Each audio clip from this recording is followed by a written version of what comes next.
What's going on, guys? Woke up very early, 6:30, to catch up with Jason from affiliate school. And guys, such a great podcast. It comes out next Tuesday, so be sure to check it out. New podcast channels down in the description below. Very, very actionable Reddit growth hack tips. He's making $700 a day from Reddit just from commenting. Insane. And it's free. You guys can get started for free. Be sure to check it out. Anyways, creatine.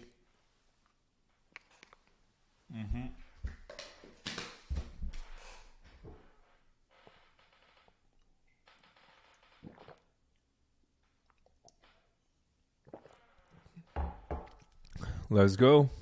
All right, so yesterday we did $8,860. This is down $1,700, I believe, from the day before. Not great, but hey, maybe we're just over the Q4 hump. Mediavine at 3,860, Amazon at 4,300, OnlyFans at 576, and FanFuel at $120. All right, so yesterday's drop, I think. Product conversions were down. Ordered revenue 81K. All I did was mash it to 82K, dropped it by $100, and that's how I got to 4,300. But the slight drop in clicks yesterday, but also the conversions were pretty weak. So might be an anomaly, but we'll see. We'll monitor it this week. So today's tip of the day is pretty special. I think it's something that SEOs struggle with, so I wanted to cover it. It's not something I'm great at, but it's something I know about and what I've been doing with some success. All right, so today we're going to go over how to cold email in bulk. And it's been going relatively well for me, and everyone should try it. So this is how I use cold emailing to close rank and rent clients. All right, quick note. Today's going to be a quick rundown of how cold emailing works, how to set it up, how to scale it. It's going to be like a cold emailing 101, but it's not going to go too much into detail. If there's anything you want me to deep dive into, I can cover it as well. But yeah, it goes like you need to set it up properly. And then after setup, you just load it into the cold email software. There's a lot of them out there, like Instantly. There's Lemlist. There's so on and so forth. There's no shortage of it. Typically, I just recommend going on to AppSumo and finding like Google searching Lemlist, and then there's an alternative there, and you can go from there. All right, first up, you got to buy a new domain, and this is very important. I've actually noticed a lot of people cold email using their main domain. That's a one-way ticket to Clap City. You do not want to do that because you're going to burn your main domain. And then in the future, any newsletters that you send out are going to go straight to junk. It's going to get clapped. So what that means is you have to buy a domain like tryindexy.com instead of sending from Indexy, your main domain. Okay, so like try Indexy app, get Indexy, stuff like that. All right, so per domain, you can have 3 email accounts. This is just best practice. You can, do less, which is better, but never more. All right. So you can do 3 emails per domain, meaning Jackie at tryindexy, Jack at tryindexy, Jackson at tryindexy. Bada bing, bada boom. All right. Set up using, and you have to make sure there's email forwarding. So what that means is when someone does respond to Jack at tryindexy.com, this email will be forwarded to hello@indexy.com. And then all the emails that go in, you have a VA go through and then just give quotes and so on and so forth. There's also a technical setup aspect where you got to add like a DNS record, like the DMARC and DKIM. I'm not going to go over that. You can Google that. It's quite easy. All right. So done. By now you have a new domain, tryindexy.com, 3 email accounts, email forwarding setup. The technical setup is done. Not going to go over that. You can load it up into the email software like Lemlist or Instantly. Great. Okay. Where are you going to find the emails now, right? Because that's going to be an issue. Typically, if you're just starting out, you don't really need to subscribe to an email like a Apollo like software or Zoom Info. What that means is it's like a huge database of just emails, and then you can just type in their persona and then it'll spit back like thousands of records like that. You don't need to sign up for like a large subscription like that. Typically, I just use Outscraper. So for the real estate campaign that I did as an example here, I used Outscraper. So what I did was I scraped all the suburbs of Vancouver in Outscraper, and then I pitched them. Great. So you can get like thousands of emails like this, and then you just load it up into Instantly, and it's quite simple, really. All right, so you got the leads. I'm using a marketing letter as an example. So you got the leads.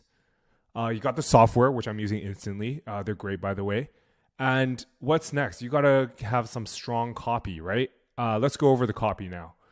For the real estate client or pitch, you have to use a lot of these wildcards, right? Because if you use hi there every single email, Google's going to flag it. So you want to alternate between them. So like, for example, hi, hey, hello, personalization. So the subject line I used was best Vancouver realtor listicle on indexy.com. But instead of Indexy, it's another page, right? I'm not going to show you guys that one. And very, very important to note, most cold emails I see are way too long. Keep that shit short and simple. I'll be quick. We rank onto the front page of Google for the term best Vancouver realtor and just about every variation of it. Would you be interested in being included at number 1 here? Done. Insert the URL. Done. That's it. And from that, let's see how do we do? We did, it's not bad. 2% replied, 3 opportunities, 3 people asked for quotes. So each one we're selling for $1,000 a month, and I haven't responded to them because I've been lazy. But like for the marketing letter, we've reached out to 6,000 AI companies. We got a reply rate of 2.3. 16 of them have turned to opportunities. I believe we closed 3 of them, so that's $3,000. All on pretty much autopilot. So I hope this shows you that cold emailing still works, and everyone should be doing it, especially for rank and rent, because people will use more email there. But I think for the AI companies, we had more success when we're doing LinkedIn automation. If you guys want me to go over that, let me know. All right, super quick recap. Today I showed you how to told you how to set up. So buying a burner domain, create 3 email accounts per burner domain, have email forwarding set up, have the technical setup, which you can find on Google, where to find the leads. So I use Outscraper typically, but if you want to have a more dialed in persona, for example, I want CMOs at AI companies, I would probably just start in Fiverr. These guys can send it over. It's actually quite simple. Just tell them exactly who the persona you're looking for, and they'll send over a list of email and B2B emails and LinkedIn profiles, and then you can just load it up here. And so showed you where to find leads as well as copywriting. If you want me to show you an example of, let's say, what I use for marketing letter here. Quick question, first name, personalization, great.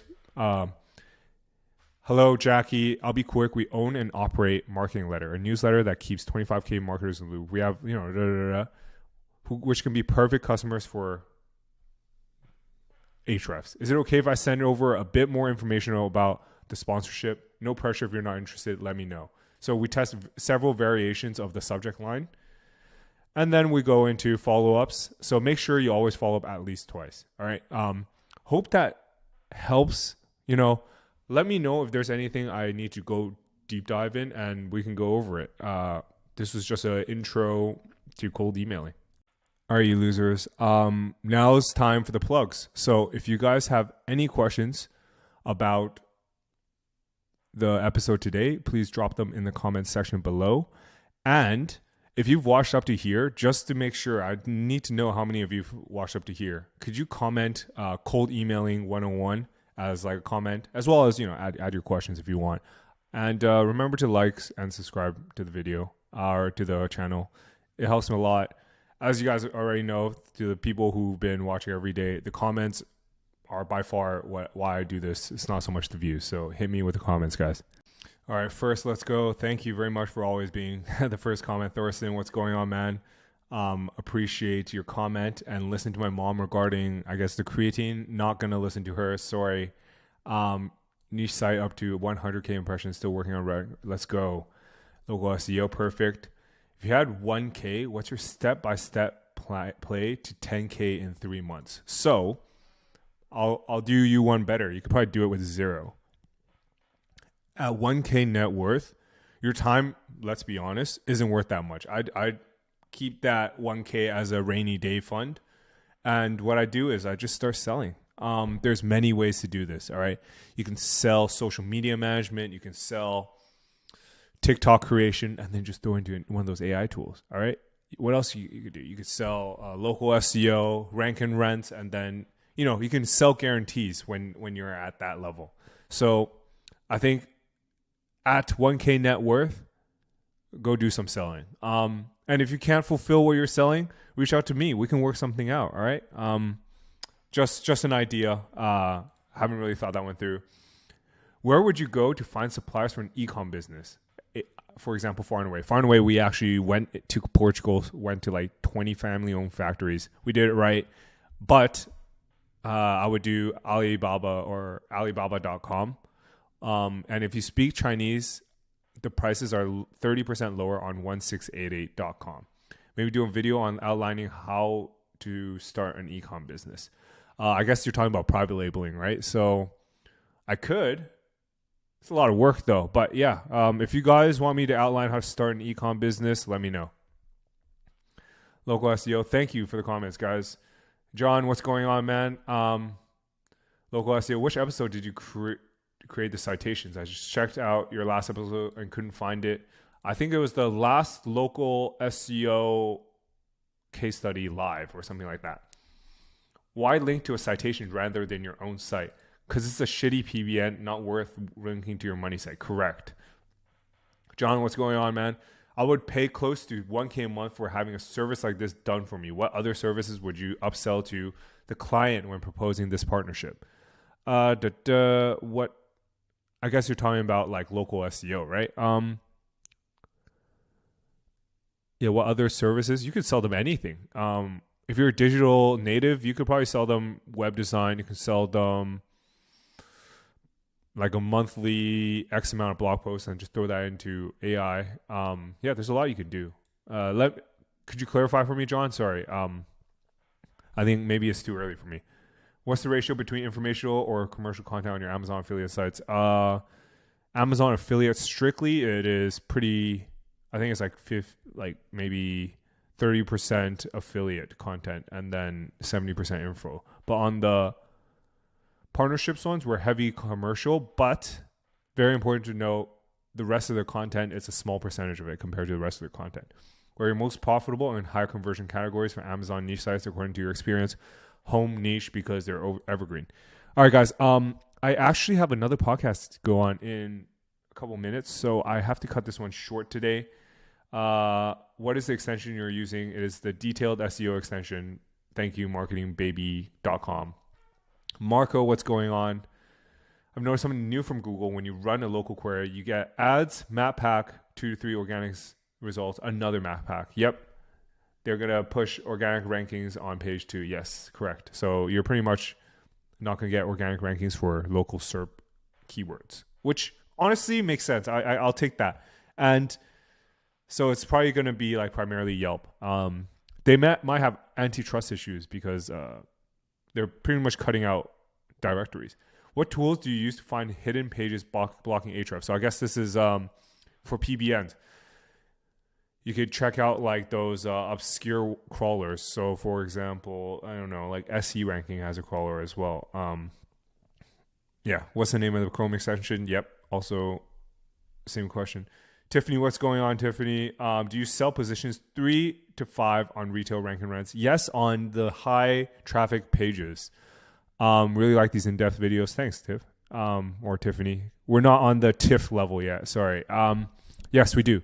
So on the high traffic pages, we go all the way down to like 8. But at 8 is like $100 a month. So sometimes it's not worth it. All right. Out of time today. If you guys like the episode today, want to go more deep dive into sales, let me know in the comment. Like, subscribe. See you guys tomorrow.